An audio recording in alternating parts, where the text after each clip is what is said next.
Hello everyone, কেমন আছো তোমরা সকলেই? আশা করি সকলেই ভালো আছো। তো দেখতে থাকো আমার সুন্দর একটা রেসিপি গুঁড়া মাছের। তো তোমাদের সাথে আমার গুঁড়া মাছের রেসিপিটা শেয়ার করছি। তো ভালো লাগলে অবশ্যই লাইক এবং শেয়ার করো।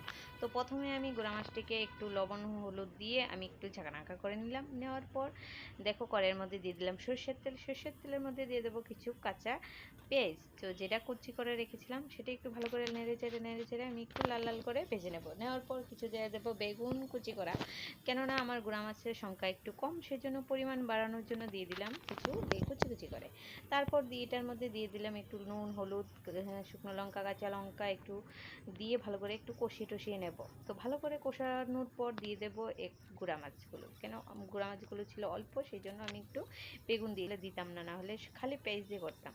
তো যাক, সবার জন্য রান্না করছি, নিজের জন্য করলে তো হবে না, সবার জন্য করতে হবে, সেই জন্য দিয়ে দিলাম। একটু বাড়ানোর জন্য চেষ্টা করেছি। তো তারপর দিয়ে দেব